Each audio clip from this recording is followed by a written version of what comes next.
This is the second video in the unit on genetic variation. In this video, we will discuss the different classifications of mutations and their effect on protein function. Mutations can fall into one of two broad categories: small-scale mutations, which involve only a couple of nucleotides, and large-scale mutations, which involve large rearrangements of the chromosome structure. Small-scale mutations include point mutations, which are single nucleotide substitutions. For example, instead of a C, there is now a G in the DNA sequence, and small insertions or deletions, where a couple of nucleotides are added or removed from the sequence. Large-scale mutations involving large changes in the structure of the chromosome include insertions or deletions of large sections of DNA, inversions, or translocations. Point mutations are when one base is substituted with another nucleotide. For example, when this DNA sequence undergoes DNA replication in S phase, DNA polymerase can do the job correctly, or it could accidentally put a wrong nucleotide, as seen here when the G was inserted instead of an A. DNA polymerase's proofreading ability missed this mistake. It did not go back and correct it. But it is not yet considered a mutation, because there are other DNA repair mechanisms in the cell which could identify the mispairing and correct it. However, if those repair mechanisms do not work and a second round of replication occurs, the incorrect G will be read during replication and a C will be put across from it in the new strand of DNA. This now creates a permanent mutation where the TA base pair has been replaced with the CG base pair. The daughter cell that receives this piece of DNA does not know that it was incorrect, so there will be no repair of the DNA. This is now considered a heritable change, thus it is a mutation. If a point mutation occurs in a coding sequence of a gene, remember from earlier in the class that the coding sequence is the portion of the gene that is transcribed and translated, then that mutation may affect the encoded amino acids, which will in turn affect the overall protein function. However, not all point mutations will affect the protein the same way. Let's look at a small portion of this non-mutated gene. It will be transcribed and translated into a portion of the protein sequence. Now let's look at what happens when this gene becomes mutated. Here we have a GC to AT point mutation in the gene. When this sequence is transcribed, it now encodes a GAA codon instead of a GAG codon. However, if you look in a codon chart, GAA encodes for the same amino acid as GAG, so glutamine is still incorporated into the protein. This does not change the amino acid sequence, so it does not affect the protein.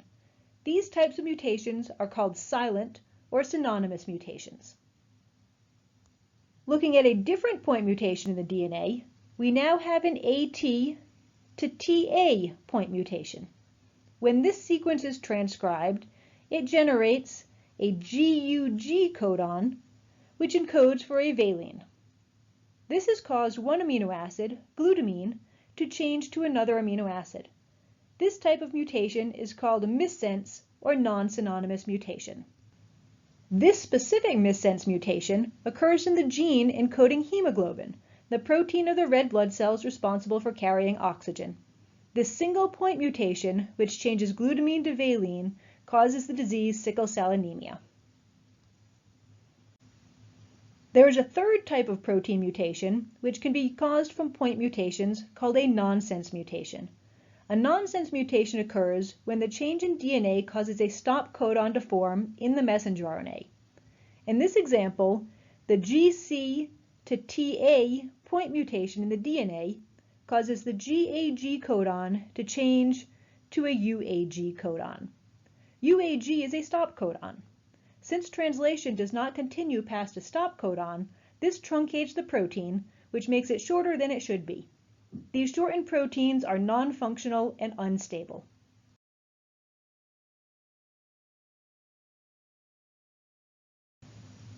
Small insertions or deletions involve one to several nucleotides. Similar to point mutations, if they occur in non-coding DNA, they typically have little to no effect. However, if they occur in coding regions, then the effect will depend on the number of nucleotides involved. A small deletion or insertion that is an exact multiple of 3 results in a protein with fewer or more amino acids, as there were codons inserted or deleted. This is because 3 nucleotides is the number of nucleotides in a codon. We saw an example of this in the first case study, when 3 nucleotides were deleted from the CFTR gene, resulting in the loss of phenylalanine amino acid, which causes cystic fibrosis. However, insertions or deletions are much more problematic if they involve only 1 or 2 base pairs. This will cause a change in the groups of 3 nucleotides that are read as codons. This type of mutation is called a frame shift. Here, you'll see the result of inserting a CG base pair in the beta globulin gene. As we can see, a frame shift will occur in this example. The non-mutated DNA is transcribed into messenger RNA and translated into the protein sequence. However, if the DNA picks up a single base pair insertion, seen here with the addition of a CG base pair, in between the thymine and the guanine, this is going to affect which nucleotides are grouped into which codons. This mutant sequence will be transcribed, but when the nucleotides are divided into 3, they will not be the same 3s as before. Notice that these do not match up. When these new codons are translated, the amino acid sequence will be very different from the non-mutated sequence. This type of mutation is called a frame shift because the reading frame is now different. If the insertion or deletion of nucleotides involves a long stretch of nucleotides, typically hundreds to thousands of nucleotides in a row, then this is considered a large chromosomal level mutation. In a large chromosomal level deletion, the chromosome is typically slightly shorter due to a missing piece of DNA. Because the cells have 2 copies of each chromosome, a deletion in one chromosome does not have to be fatal for the organism. However, the larger the deletion, the smaller the chance of survival. For insertions, if the inserted piece of DNA is the same as a piece of DNA that is already present on the chromosome, then this is called a duplication. Duplications play a role in evolution through a term called divergence. Divergence occurs when a duplicated gene is able to pick up mutations and become a brand new gene.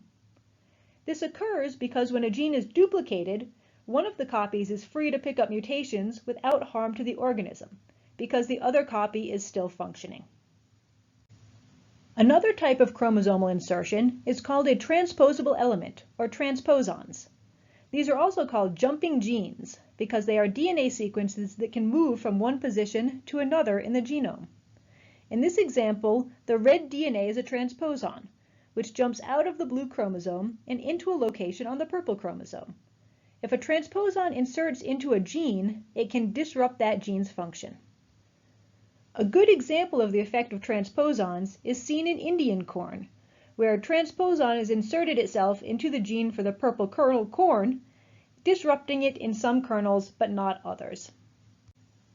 Another type of chromosomal level mutation is called an inversion. Inversions occur when the normal order of a block of genes is reversed. This typically forms when a chromosome is broken in 2 places, and then the piece of DNA in between is flipped before the breaks are able to repair themselves. Inversions often do not cause any malfunction of the proteins. However, large inversions can make it problematic for homologous chromosomes to line up with each other during prophase 1 of meiosis. If these difficulties occur, it can often lead to lowered fertility because of the difficulty in forming gametes. The last large chromosomal mutation is the reciprocal translocation. These occur when 2 different non-homologous chromosomes break and the segments are exchanged and then rejoined to the wrong chromosome. If the breaks occur in non-coding regions, this does not normally change the protein sequence of a gene.